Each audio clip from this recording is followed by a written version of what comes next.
Hello everyone, Jai Jagannath. Welcome to my new YouTube channel your study guide आउ एक video को पिला माने पूर्व वीडियो रे आमे लोक साहित्य संपर्क में सबु किछि डिटेल्स पढ़ी सारी। लोक साहित्य क्योंठु आसीथिला, लोक साहित्यर प्रथम संग्राहक, लोक साहित्यर माने इंग्राजी पारिभाषिक अर्थ जहाँ भी सब डिटेल्स थिला आमे सब गुडी को आलोचना करि सारथिले। पिला माने आमे आजिर क्लास रे पढ़िबा लोक गीत मु तुमको कहिछि, मु तुमको पार्ट बाय पार्ट पढ़ेबी, कारण मु जदि तुमको एकाथर के पढ़ेबी तुमे कोथिरे कोन अछि तुमे माने जानि परिबो नाही। तेणु करी मु चेष्टा करबी तुम मानक पे 100% एफर्ट्स दबा पे सब बुक रु कलेक्ट करिकी पढ़ेबा पे। जो माने तो चैनल रे जॉइन अछ तो भलो कथा, जो माने जॉइन ना हो तुम सांग मानक मध्य शेयर कर दबा। चलो आजिर क्लास टी को स्टार्ट करिबा। लोकगीत कौन? आदिम मनीष जेते बेले गिरिगोहर मध्य बास करुथिला, गछर फलमूल थिला ताहार आहार, वृक्षर बक्कल थिला तार परिधान। सेते बेले सभ्यता और संस्कृति संपर्क रे तार ज्ञान थिला सीमित।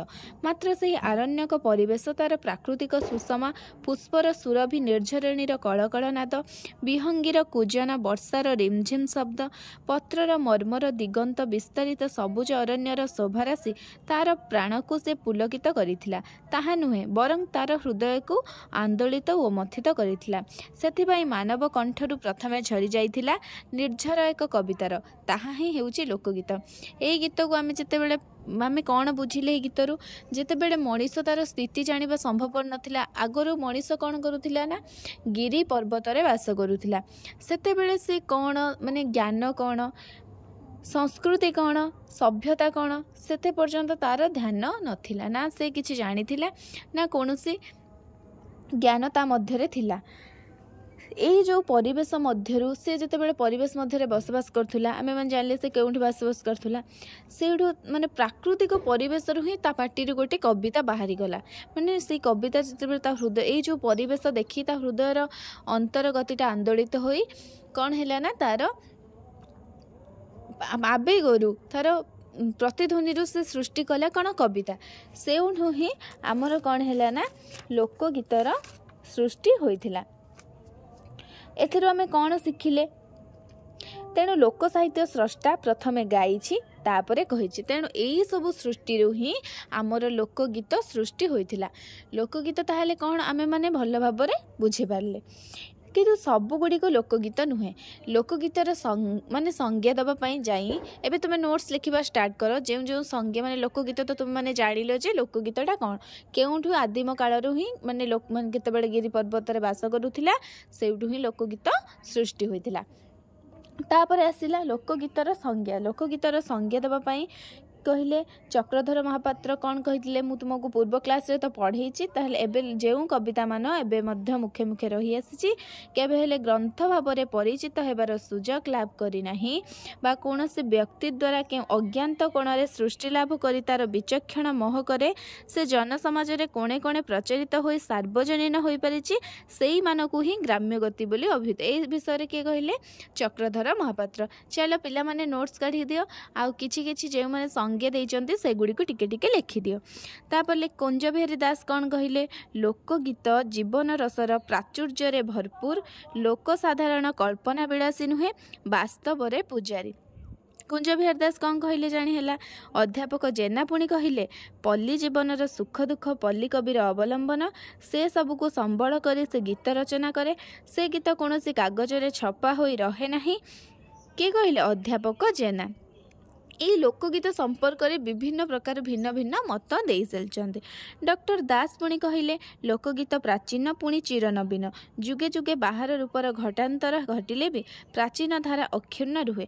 यही सब लोक माने गीतर संज्ञा दे कुंज बिहारी दास, अध्यापक जेना आउ आमर किए चक्रधर महापात्र भिन्न भिन्न संज्ञा प्रदान कले। तुमे माने पिला माने टिके टिके संज्ञा गुड़ाक लिखि दियो, कारण प्रीवियस ईयर क्वेश्चंस रे आसीथिला गोटे गीत पके देइथिला कि एइटा काहा गीत, नाउरिया गीतर गोटे गीत से पके देइथिला। से गीतटा थिला कोन कदली पतर बाकू फरफर दो लगा पिंधि गोरी बाहर हलदी जर्जर हो। ये गीतटा केम देख तुम प्रिभियर क्वेश्चन थी गोटे नाउरिया गीतर माने पकई तेणुक तुम्हें माने कौन कर ना माने नाउरिया गीत माने परी सब गीत गुड़ाक डिटेल्स रे कौटी कौ गीतटा अच्छी से तुम मैंने जान है से तुमको लोकगीतटा डिटेल्स रे आलोचना करुँच।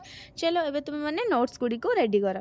तापर लोकगीतर रूप विभव वृंदावन आचार्य पुणी यही लोकगीत को सामाजिक शिक्षात्मक धार्मिक यही तीनोटी भाग में विभक्त कले। सी सामाजिक कांदणा दोली गीत खेल गीत गुड़ा रखिले, शिक्षात्मक व उपदेशात्मक ढगड़माली डाक वचन रखिले, धार्मिक पाला घोड़ानाट चैती पर्व इत्यादि कि आमर वृंदावन आचार्य भाग करदेले। पिला माने लोकगीत तापर आम जानले संज्ञा कौन कि क्यों प्रकार कि आम ओडिया साहित्य सुरेंद्र महाराणा बही रे देइछि माने लोकगीत को आम चारि भाग रे विभक्त कले, नारी गीत, नारी पुरुष गीत, शिशु गीत।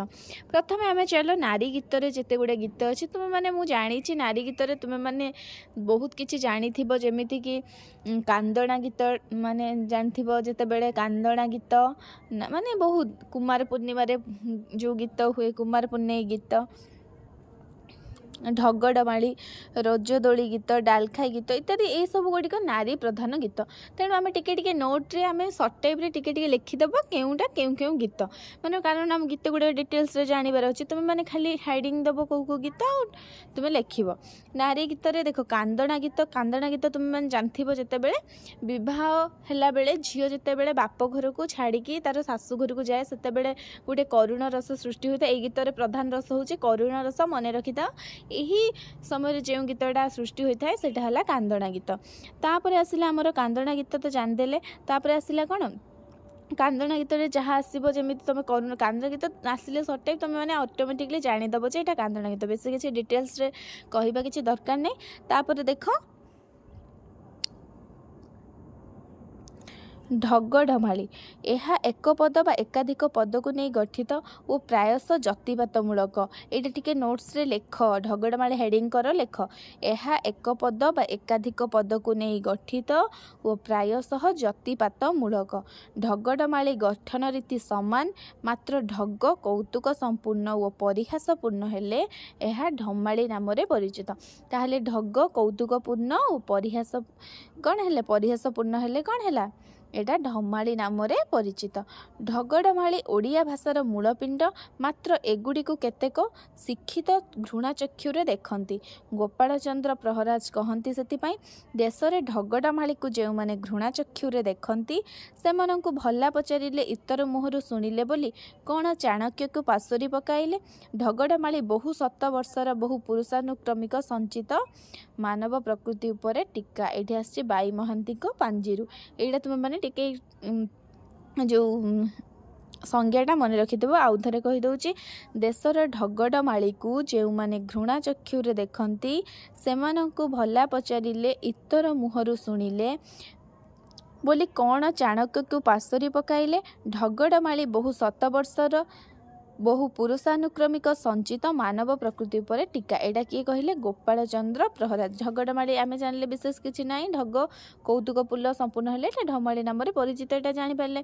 कांदणा गीत गला तापर आसला रजदोली गीत ठिया पुची नारंग गोड़ दीटा सारंग एमिति विभिन्न प्रकार रजगोड़ी आमने रजगोड़ीटा केबे पारण हुए सेटा टिके मन रख।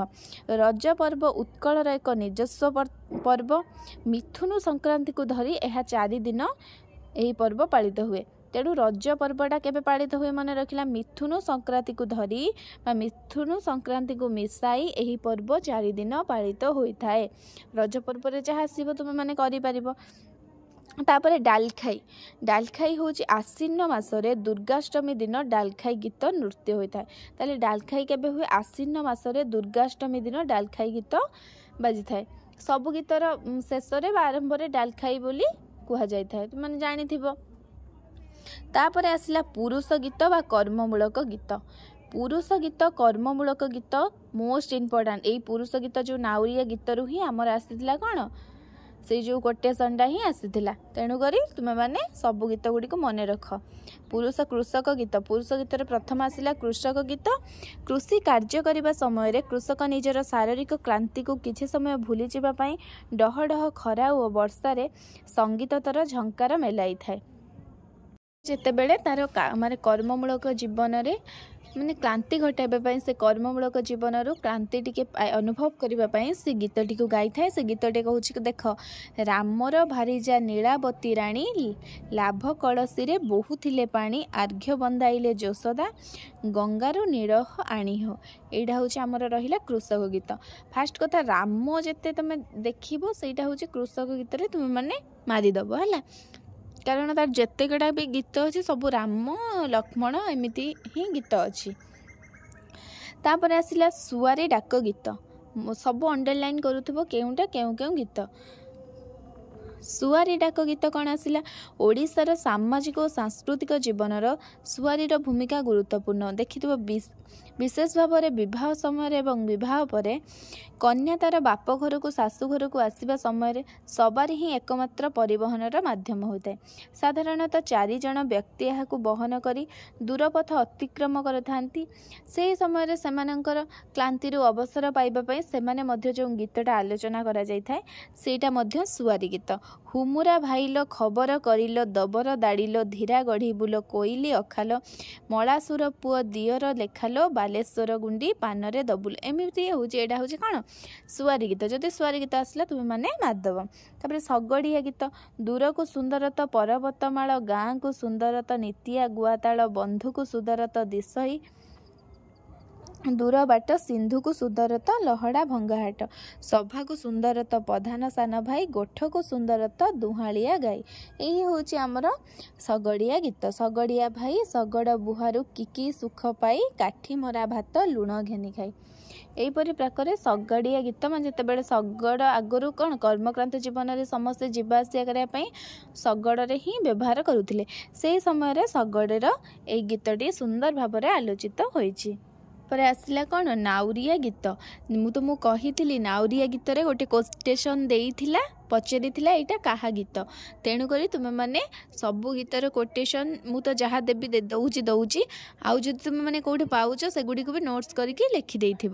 नाउरिया गीत रे कौन लिखला? कदली पतर बाकू फरफर ओदा लगा पिंधि गोरी बाहर हलदी जर्जर हो कि गीत गाइलु ना मंगे बसी कान पाइथिबो 16 बयसी है। यहीपरि प्रकार नाउरिया गीत देखिबो तुमे माने जेउठी पर्टिकुलर नाउरिया ना नहीं के आसछि सेमिति ना देले जेमिति कि गीत गाइलु ना मंगे बसी एटा ना अर्थात डंगा को सूचौछि तुमे माने जानि पारथिबो, किंतु से सेमिति दबनी जोटारे किछि न थिबो से विषय रे सेमिति ही क्वेश्चन से बुले के दबो। से जते भी क्वेश्चन बुले के दो, कारण तुमे जदि सब गुडा को प्रिपेयर हेतिबो ताहेले तुमे माने सब किछि करि परिबो। सेइथि पई मु तुमको खाली थियोरी क्लास कराऊँगी, कारण थियोरीटा को ही तुम मैंने भल भाव में बुझिले तुम मानक ऑप्शन ही दरकार पड़ोनी। तुम मैंने देखिबो माने एटा कौन कौटू आसी जब भल भाव बुझिबो ताले तुम पढ़ी पारिबो है।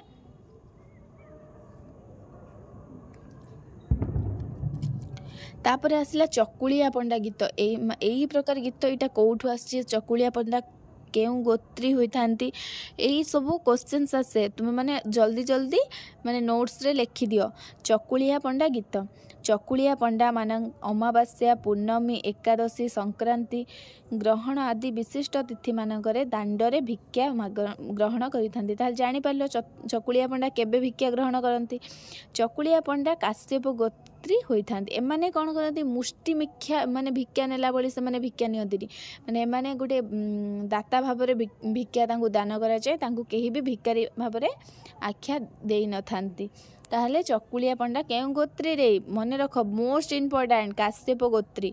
आहे आपणे देइथिले पाई बुणीथिले डाई। एटा हूँ आमर कौन चकुलिया पंडा गीत। तापर आसला पाटुआ गीत। ओडिशार निम्न वर्गर लोक पाटुआ होइथांती। एथिरे प्राय 7-8 जन जोग दियंती, जड़े गायक और अन्य समस्ते पालिया। सेमाने पाल्लावालंक परी पोशाक परिधान करती और रामताली बजाई थांती। पणा संक्रांतिर 5-7 दिन पूर्वर यही पाटुआ गीत आरंभ हुए। ताहले ओडिशार निम्न वर्गर लोक पाटुआ माने पाटुआ होइथांती। पाटुआ रे 7-8 जन ମାନେ ଥାଆନ୍ତି, ଯୋଗ ଦେଇଥାନ୍ତି ଜଣେ ଗାୟକ ଆଉ ଜଣେ ପାଳିଆ। ସେମାନେ ପାଲାବାଲାଙ୍କ ପୋଷାକ ପରିଧାନ କରନ୍ତି। ମନେ ରଖିଥାଅ, ମାନେ ମୋଷ୍ଟ ଇମ୍ପୋର୍ଟାଣ୍ଟ, ମୁଁ ତୁମକୁ କହିଦେଉଛି ବାରବାର, ଯାହା ଯାହା ନୋଟ୍ସ ପଢ଼ା ହେଉଛି ସବୁଗୁଡ଼ିକ ଇମ୍ପୋର୍ଟାଣ୍ଟ। ବଜାଇ ଗୀତ ଗାଇଥାନ୍ତି। ପଣା ସଂକ୍ରାନ୍ତିର 5-7 ଦିନ ପୂର୍ବରୁ ଏହି ପାଟୁଆ ଗୀତ ଆରମ୍ଭ ହୁଏ। ବଡ଼ ପାଟୁଆ ବା ଗାୟକ ପୂର୍ବରୁ ଚଳି ଆସୁଥିବା ଗୀତ ଗାନ କରାଯାଇଥାଏ ବା ଗାୟକ ହେଲା ମାନେ ବଡ଼ ପାଟୁଆ ଯେଉଁ ଗାୟକ, ମାନେ ଗାୟକ ଯେଉଁ ବଡ଼ ପାଟୁଆ ଯେଉଁ ଗୀତ ଗାଏ, ଗାୟକ ଯେଉଁ ସେ ଶେଷରେ ଯେଉଁ ଗୀତଟା ଗାଇଥାଏ ସେଇଟାକେ ମାନେ ଗାୟକ ଗାଇଥାଏ ବଡ଼ ପାଟୁଆର ଗୀତକୁ। କୁଞ୍ଜ ବିହାର ଦାସ କହନ୍ତି ଗୀତର ପ୍ରଥମ ଧାଡ଼ି ନିରର୍ଥକ ବା ସୂଚନାତ୍ମକ କିନ୍ତୁ ନିରସ ନୁହେଁ। ପାଟୁଆ ଗୀତ ମନେ ରହିଲା। ପାଟୁଆରେ କେଉଁ ନିମ୍ନ ବର୍ଗର ଲୋକମାନେ ମନେ ଯାହା ପଢ଼ା ହେଉଛି ସବୁଗୁଡ଼ିକ ମନେ ରଖ। ଚକୁଳିଆ ପଣ୍ଡା କେଉଁ ଗୋତ୍ରୀ, ସବୁ ମାନେ ମନେ ରଖ। ତାପରେ ଆସିଲା ଯୋଗୀ ଗୀତ। ଏମାନେ କେନ୍ଦରା ବଜାଇଥାନ୍ତି ଓ ଭିକ୍ଷା ସଂଗ୍ରହ କରନ୍ତି। ମାନେ ଯୋଗୀମାନେ କେନ୍ଦରା ବଜାଇ ଭିକ୍ଷା ସଂଗ୍ରହ କରନ୍ତି। ସେମାନେ ଗାଉଥିବା ଗୀତ ଯୋଗୀ ଗୀତା ନାମରେ ପରିଚିତ। ଏଇଟା ଭେରି ଭେରି ଇମ୍ପୋର୍ଟାଣ୍ଟ। ଯୋଗୀମାନେ କେଉଁ କେଉଁ ଗୀତ ଗାଇଥାନ୍ତି? ଟୀକା ଗୋବିନ୍ଦ ଚନ୍ଦ୍ର, ବିଶିକେଶନ ଗୀତ, ବଉଳା ଗାଇ ଗୀତ। ତାହେଲେ ଯୋଗୀମାନେ କେଉଁ କେଉଁ ଗୀତ ଗାଇଥାନ୍ତି? ଟୀକା ଗୋବିନ୍ଦ ଚନ୍ଦ୍ର, ବିଶିକେଶନ ଆଉ ବଉଳା ଗାଇ ଗୀତ। ତାପରେ ଆସିଲା ସାପୁଆ କେଳା ଗୀତ। ସାପୁଆ କେଳା ସାପ ଖେଳାଇବା ସମୟରେ ନାଗେଶ୍ୱର ବାଦ୍ୟ ବଜାଇ ପଦ୍ମତୋଳା ଗାଇଯାଏ। ମ୍ୟାକ୍ସିମମ୍ ବେଳେବେଳେ କ୍ୱେଶ୍ଚନ୍ ଆସିଯାଏ ଯେ ସାପୁଆ କେଳା କେଉଁ ଗୀତ ବୋଲିଥାଏ। ଏମିତି ପ୍ରକାର କ୍ୱେଶ୍ଚନ୍ସ ତୁମର ଆସିବାର ଚାନ୍ସ ହିଁ ଅଛି। ସାପ ଖେଳାଇବା ସମୟରେ ସେ ମୂଷା ମଧ୍ୟ ଖେଳାଇଥାଏ। ଏହା ଗୋବିନ୍ଦ ମୂଷା ଭାବରେ ପ୍ରଚଳିତ। ଚକୁଳିଆ ପଣ୍ଡା କେଉଁ ଗୋତ୍ରୀ, ବିଭିନ୍ନ ପ୍ରକାର କ୍ୱେଶ୍ଚନ୍ ସେମିତି ତୁମର ଆସୁଛି। ସେଇଥିପାଇଁ ମୁଁ ତୁମକୁ ସବୁ କିଛିର ଡିଟେଲ୍ସ ଦେଇସାରିଛି। ଜାଣିପାରିଲ ସାପୁଆ କେଳା ସାପ ଖେଳାଇବା ସମୟରେ ନାଗେଶ୍ୱର ବାଦ୍ୟ ବଜାଇ କି ଗୀତ ଗାଇଥାଏ? ପଦ୍ମତୋଳା। ତାର ବାଦ୍ୟର ନାମ ନାଗେଶ୍ୱର, ଗୀତ ହେଉଛି ପଦ୍ମତୋଳା। ସେ ସାପ ଖେଳାଇ ସାରିବା ପରେ ମୂଷା ମଧ୍ୟ ଖେଳାଇବା ଆରମ୍ଭ କରେ। ଏହା ହେଉଛି ଗୋବିନ୍ଦ ମୂଷା ନାମରେ ପରିଚିତ। ତାପରେ ଚଇତି ଘୋଡ଼ା ଗୀତ। ଚଇତି ଘୋଡ଼ା ପୂଜା ବା ଅଶ୍ୱମୁଖୀ ବାସୁଳି ପୂଜା। ଚଇତି ଘୋଡ଼ା ପୂଜାର କ'ଣ ଆଉ ଗୋଟେ ନାମ? ଅଶ୍ୱମୁଖୀ ବାସୁଳି ପୂଜା। ଏହା ଓଡ଼ିଶାର କୈବର୍ତ୍ତ୍ୟମାନଙ୍କ ଦ୍ୱାରା ପାଳିତ ହୋଇଥାଏ। ଏହି ପୂଜାରେ ଘୋଡ଼ା ନାଟ ସହିତ ଗୀତ ବୋଲାଯାଏ। ଚୈତ୍ର ପୂର୍ଣ୍ଣିମା ଠାରୁ ଅଷ୍ଟମୀ ପର୍ଯ୍ୟନ୍ତ, କେବେଠୁରେ? ଚୈତ୍ର ପୂର୍ଣ୍ଣିମା ଠାରୁ ଅଷ୍ଟମୀ ପର୍ଯ୍ୟନ୍ତ ଓ କୈବର୍ତ୍ତ୍ୟ ଭାଇମାନେ ଗ୍ରାମ ଗ୍ରାମ ବୁଲି ଏହି ଗୀତ ନାଟରେ ବ୍ୟସ୍ତ ରହିଥାନ୍ତି। ତୁମମାନେ ମୁଁ କହିଦେଉଛି, ଯେଉଁ ଥର ମୁଁ କହୁଛି ସେଗୁଡ଼ିକ ମାନେ ଦବ ଚକୁଳିଆ ପଣ୍ଡା ଗୀତ, ତା ଦେହରେ କିଛି ଲେଖିବ କେଉଁ ଗୋତ୍ରୀ, ସେମିତି ୱେରେ ତୁମେମାନେ ଲେଖିଚାଲ ହେଲା। ତାପରେ ଏଥିରେ ଜଣେ ପୁରୁଷ ନାରୀ ବେଶରେ ପୌରାଣିକ ଆଖ୍ୟାରେ ଅବଲମ୍ବନ କରିଥାଏ। ଚୈତି ଘୋଡ଼ା ଜାଣିଲ। ତାପରେ ଆସିଲା ସମର। ସମର ମାନେ ପାଇକ ମାନେ ବୀର ଜାତି, ତାହାକୁ ସମର। ସେଥିରେ ବିଶେଷ କିଛି ଆସେନି। ଚାଲ ନେକ୍ସଟ। ଲଉଡ଼ି ଗୀତ। ଦୋଳ ପୂର୍ଣ୍ଣିମା ତିଥିରେ ଗୋପାଳମାନଙ୍କର ଏକ ପର୍ବ ପାଳିତ ହୋଇଥାଏ। ସେଇଟା କ'ଣ ଜାଣିଛ? ଗୋପାଳମାନଙ୍କର ଯେଉଁ ପର୍ବ ପାଳିତ ହୁଏ ଦୋଳ ପୂର୍ଣ୍ଣିମା, ସେଇଥିରେ ଲଉଡ଼ି ଗୀତ ଗାନ କରାଯାଇଥାଏ। ଏମାନେ ଗୋପାଳମାନେ ତ ଜାଣିଥିବ ଯଦୁବଂଶ ବା ଯାଦବ ବଂଶୀ ହୋଇଥାନ୍ତି। ତାପରେ ଆସିଲା ଏ ଗୀତ ସବୁଗୁଡ଼ିକ ସରିଗଲା। ତାପରେ ଆସିଲା ନାରୀ ପୁରୁଷ ଗୀତ। ତାଙ୍କର ଗୋଟେ ଥିଲା ସ୍ତୁତି ଗୀତ। ସ୍ତୁତି ଗୀତ ହେଉଛି ଉଭୟ ନାରୀ ଓ ପୁରୁଷ ଗାନ କରିଥାନ୍ତି। ଗାଥା ଗୀତିକା ବି ସେମିତି। ଏଥିରେ ସବୁ ବିଭିନ୍ନ ପ୍ରକାର ବାଦ୍ୟ ବଜା ହେଇଥାଏ। ନାରୀମାନେ ଦେଖ, ସ୍ତୁତି ଗୀତଟା ଟିକେ ମୁଁ ଆଲୋଚନା କରିଦେଉଛି। ନାରୀମାନେ ପ୍ରତିଦିନ ସନ୍ଧ୍ୟାରେ ବୃନ୍ଦାବତୀ ଓ ଗ୍ରାମ୍ୟ ମାନେ ଦେବୀଙ୍କ ଠାରେ ମଙ୍ଗଳା ସ୍ତୁତି ଗାନ କରିଥାନ୍ତି। ନାରୀମାନେ କେଉଁ ମଙ୍ଗଳା ସ୍ତୁତି ଆଉ କୃଷକ କର୍ମକ୍ଷେତ୍ରରେ ବ୍ୟସ୍ତ ଥିବା ବେଳେ ଏହି ଗୀତକୁ କ'ଣ ସେ କେଉଁ ଗୀତ ଗାନ କରିଥାଏ? ମୃଗୁଣୀ ସ୍ତୁତି ବା ହଳିଆ ସ୍ତୁତି। ନା ଦିଆ। ତାପରେ ଆସିଲା ନା ଦିଆ। ତାପରେ ଶିଶୁ ଗୀତ। ଏସବୁ ଗୀତ ସରିଗଲା। ପୁରୁଷମାନଙ୍କ ଗୀତ ମଧ୍ୟ ସରିଗଲା। ନାରୀ ପୁରୁଷ ଗୀତ ବି ସରିଗଲା। ତାପରେ ଆସିଲା କ'ଣରେ? ଆମର ଶିଶୁ ଗୀତ। ଶିଶୁ ଗୀତରେ ବିଭିନ୍ନ ପ୍ରକାର ଗୀତ ସବୁ ଅଛି। ଆମେ ବିଶେଷ କିଛି କ୍ୱେଶ୍ଚନ୍ ଆସୁନି ତ ଆଲୋଚନା କରିବା ନାହିଁ। ଯେତିକି ଜରୁରୀ ମୁଁ ତୁମମାନଙ୍କୁ ଅଲରେଡ଼ି କହିସାରିଛି। ତାପରେ ଆସିଲା ନାନା ବାୟା ଗୀତକୁ ନର୍ସରୀ ରାଇମ୍ କୁହାଯାଏ। ମନେ ରଖିଥିବ, ନାନା ବାୟା ଗୀତକୁ ନର୍ସରୀ ରାଇମ୍ କୁହାଯାଏ। ଆଜିର କ୍ଲାସ୍ଟିକୁ ରଖିବା, କାରଣ ଭିଡ଼ିଓଟି ବେଶୀ ଲଙ୍ଗ୍ ହେଇଗଲାଣି। ନେକ୍ସଟ କ୍ଲାସ୍ରେ ଆମେ କାହାଣୀ ନାଟକ ବିଷୟରେ ଆଲୋଚନା କରିବା। ଭିଡ଼ିଓଟି ସମସ୍ତଙ୍କୁ ଭଲ ଭାବରେ ନୋଟ୍ସ କରିବ। ଯାହା ଯାହା ପଏଣ୍ଟ ୱାଇଜ୍ କୁହାଯାଉଛି ତାଗୁଡ଼ିକୁ ଲେଖିବ। ତାଦ୍ୱାରା ତୁମେମାନେ ସବୁକିଛି ଡିଟେଲ୍ସରେ ଜାଣିପାରିବ। ଆଉ ଏକ୍ଜାମ୍ ଯେତେବେଳେ ହେବ ସେ ନୋଟ୍ସ ଗୁଡ଼ାକ ତୁମେମାନେ ଭଲସେ ପଢ଼ି ଦେଇକି ଯିବ। तुम आराम से एग्जाम क्रैक कर सबुगुड़ी को पॉइंट वाइज आलोचना करदेली तुम्हें मैंने भल भाव लेख आउ जो मैंने भी क्लास करुच से मैंने कौटू क्लास करुच जदि कमेंट बॉक्स रे कहबो से मैंने क्लास कौटू करुच आउ जो मैंने शेयर ही ना तो तांको से मानक पाखु शेयर कर दियो। रहिले जय जगन्नाथ।